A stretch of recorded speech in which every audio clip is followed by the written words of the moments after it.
Welcome to the Supported Living Property Podcast with your host, me, Lisa Brown, the place to learn about supported living property investing.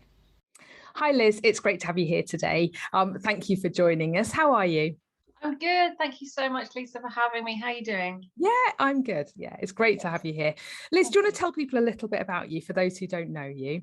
Yes. Well, my name's Liz Baitson. I'm usually found on Facebook somewhere. I run quite a few different businesses. So I have a finance business, Preneur Capital. I have a networking business, High Net Connect.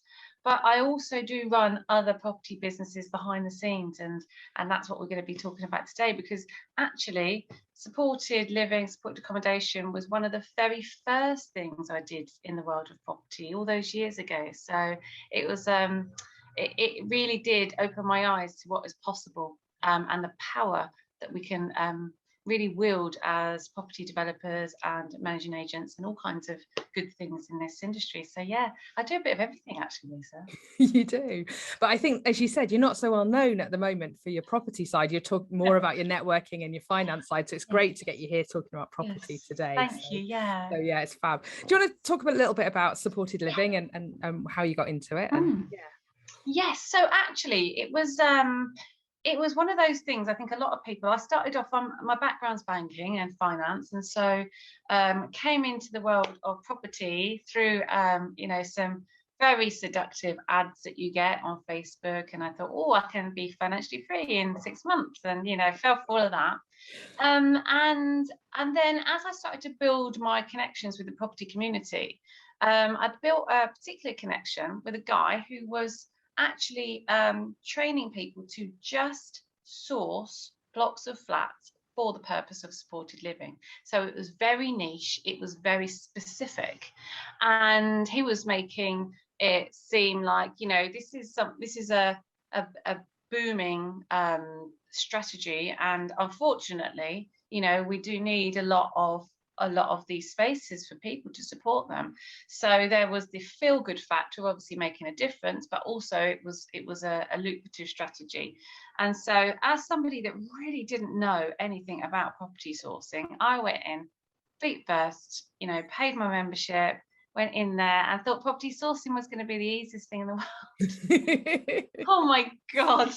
Property sourcing is probably one of the hardest jobs in property. To do it well, absolutely. Yeah, precisely, to do it well. So he was a great teacher, and as I said, it was made easy because it was very niche. It was specifically for a particular provider, supported housing provider, and actually sourcing to order. So we knew exactly what they wanted and exactly where they wanted it. So it really took a lot of the work out of it for us. So really that was my first foray into property sourcing, and I was just one of those very, very eager people, letters everywhere, right move constantly. Didn't really deeply think about the difference I was making by creating these, connections. I just wanted to get into property. And so supported living at the time, I think it was about 4 or 5 years back now, it wasn't really as popular as it is now. It wasn't something as well known as it is now. So I kind of felt myself explaining myself a lot about what we were doing and why we were doing it.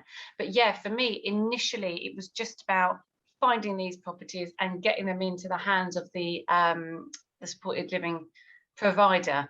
And it was quite an exciting time. It was a really exciting time because it was big blocks of flats. So that's good. And it was very exciting. But as time went on, I started to really think about what was actually going on here, and I wanted to get more deeply involved. And I wish I'd found you before that. I don't think you'd just started this then, had you, Lisa? No. Yeah. There's a lot of mystery around it. And there's a lot of things you can do wrong, and there's a lot of things you need guidance with. So I was kind of going in blind, actually. So as somebody that wanted to develop my own properties and create something myself, I didn't really understand what I was doing, but as with most things in life, it comes down to relationships with providers, relationships with people that have got great knowledge, that have done it before, relationships with lenders that know the right products. So I've been there and I've done it, and I have to say this is now my favorite property strategy, and one I shall continue forever. And that's brilliant. And that's what, and that's, because we just got chatting randomly, didn't we, at an event about stuff. And I hadn't realized you had an interest in supported living at all. So, and so what is it that you're doing now in supported living? Yes. Well, now it's for my own portfolio, really, because as I mentioned before, because I'm bridging lender myself, and I see lots of deals come through. It did make me think, there are certain things that you can do just for the money, and there are certain things you can do for making an impact.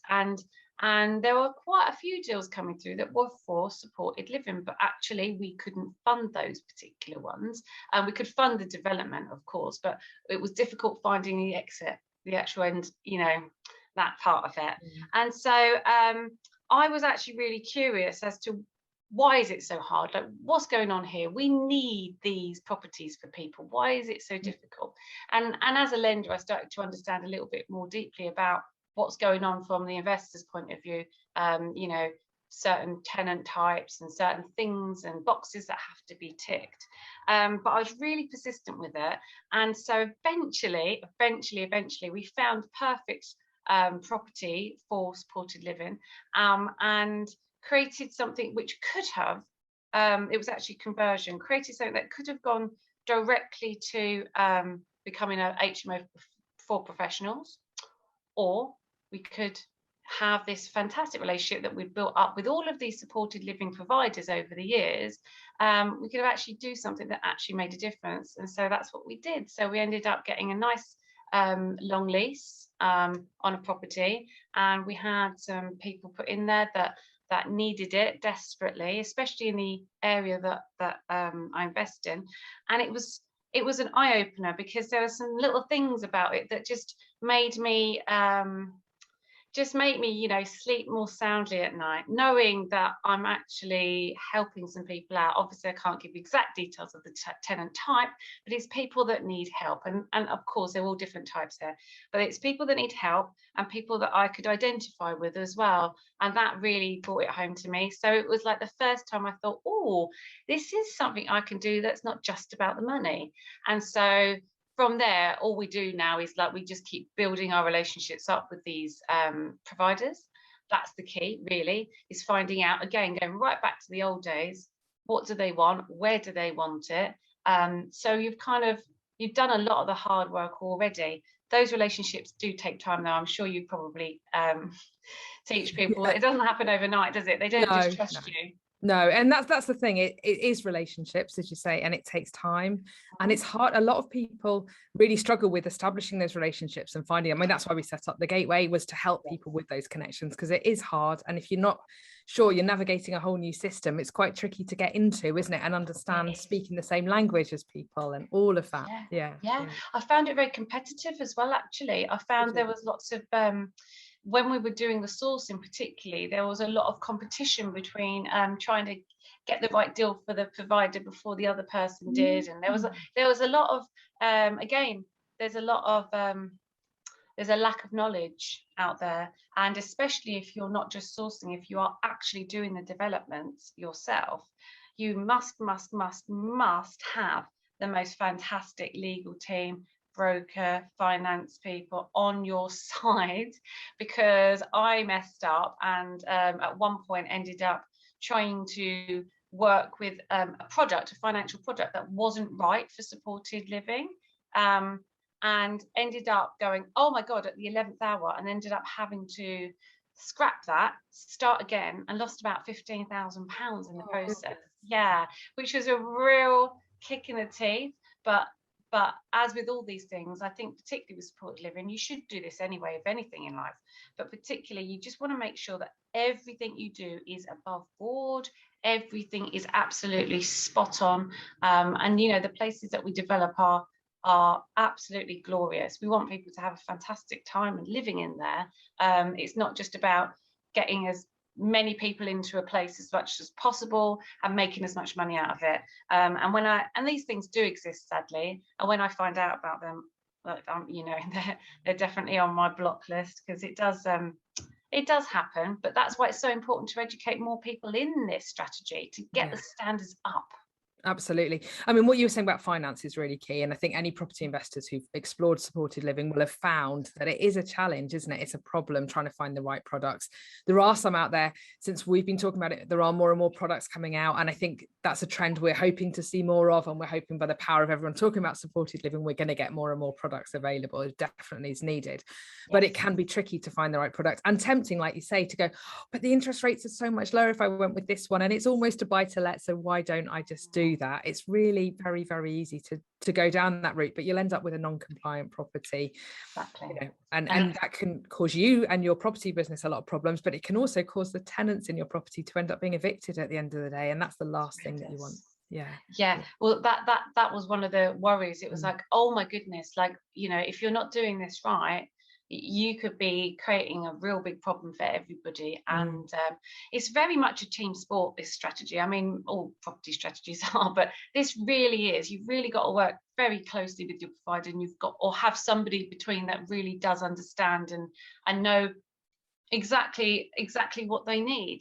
And our provider was amazing. They actually you know, they went and put like a plot in the garden for them to grow vegetables, and they did all the fencing, and they actually put cameras everywhere, and, you know, at their own cost, because it was really important for them to make sure that they had the very highest standards as a very responsible provider. And that's created such a good feeling between us and them, is that we want to do more with them. We just can't. And you know what, unfortunately, it's just really hard to find enough properties, actually. It's just, and the market's so hot at the moment, and it's really, really tough to get the stuff that you can do to invest in, but it is possible. And it's just about keeping those lines of communication open, and be honest with them as well, and say, actually, we might need a bit more for this property to make it wash its face with the vendor, or, you know, it's about keeping those negotiations there. So everything's up for negotiation. The only thing that isn't is the standard, really, and keeping those standards massively high. Absolutely. Was there anything particular you had to do to the property that you've handed over? Yeah, absolutely. We had to gut and reconfigure the entire thing. We wanted to make sure that everybody had their own space. There were no shared bathrooms or anything like that. We wanted to make sure it's very private, make sure obviously everything's up to a normal HMO spec, but as I said, they put in cameras for security, and not anything intrusive, just for the outside, really, not to keep an eye on them, but to keep an eye, make sure that there was nobody coming and visiting. And that was really it was the level of security and the privacy that we went to the nth degree for. And we did actually, as we did take it down to brick, we just made it look really, really lovely and special, because, you know, life's not always fair, is it? And people can, you know, I feel that as property developers, we're so lucky and we're so privileged to be able to have these choices, and especially in the UK, we have got so many options. And there's a lot of people out there that just do not have the choices that we have, and through no fault of their own. I don't blame people at all. There's some people that just have no choice, and then if you can create something special for them, and I have to say, like, the people that are in there are just loving it and keeping it to the highest level of, like, care, because it's inappropriate to, you know, behave in a bad way in somewhere like that, because it's been given such love, and we've taken care to put the right people in there. And that's what happens, isn't it, if you hand over something that's been created to a high standard.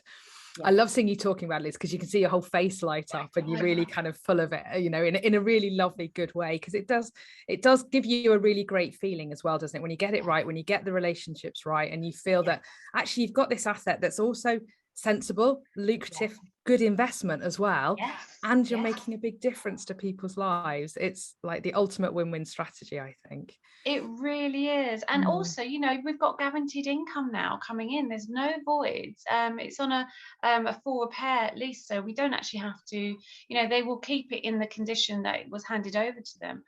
And that's a massive weight off our minds, because as a landlord, you know, we've got SAs now, and just normal buy-to-lets and things. You know, you get those phone calls in the middle of the night, and things have gone wrong, or things have gone missing, or whatever. Where when you've got a fantastic provider who's really looking after it and managing it for you, it's just a breeze. I shouldn't really say that, tempted fate, haven't I? There, I'm touching some wood, but it's a breeze. It's guaranteed, and it's and oftentimes it's no less. It can be more than you would get if you were just renting it out to a family. Particularly by the time you've looked at your not covering the voids, because generally, you know, even if you've got the market as hot as it is now, the family moves out, you need to repaint a little bit, do a quick touch up before the next lot move in. You end up it being empty for a month very often, don't you, between tenants, you know, and that eats into your profits very quickly over a year, you know. And so it can just work brilliantly. Do you have any tips or advice for property investors, Liz? Oh, yes. So I'd say, first of all, don't be scared of it, because I think a lot of people are scared because the exits are a bit tricky with the old finance companies. Like you said, they're getting a bit more open-minded about it. There's some fantastic brokers, particularly in your group. If you get that exit correct, and if you, I guess, again, as I will always say, if you deepen that relationship with your provider, be really honest with them. If the numbers aren't working and what they can bring you isn't really exactly going to work to stack the deal, go back to them, find out if there's any movement on there, find out if there's any way you can do a free, especially when you're negotiating the deal from the top end as well. Just try and save as much money as you can, but make sure that the deal stacks, you are secure in your exit. That's super important, and you've planned your exit way before you have even looked at a property. That was my biggest mistake, and that was the thing that I would highly recommend. You get a compliant product that your broker is fully aware of. So when you're looking for insurance and when you're looking for that finance, use the word supported living. And because oftentimes, Lisa, I don't know if this has happened to anyone in the community, when I have talked about something and someone hasn't understood it, they gloss over it. And that's how I got into the problem I did. And they'll go, yeah, we do that. And I say, do you know what that means? Do you know what supported accommodation, supported living means? And they go, not really, social house. And I'm like, oh my God. So they don't know. And if you get really good advice, absolutely. If they gloss over a bit and just say it's okay, that they probably don't fully get the implications of it. Exactly. You've got to, I guess my biggest tip would be ask and ask again. When you've got that insurance policy in front of you and it says, you know, it doesn't say vulnerable tenants or whatever you want to call them, if it doesn't specify exactly what the case is, you're not covered. It's illegal. So ask again with the finance products, with your insurance, with everything, and that will save you a lot of pain and you can sleep easy at night. Thank you, Liz. It's been really brilliant chatting to you. Thanks so much. Thank you. Such a pleasure. Thanks, Lisa.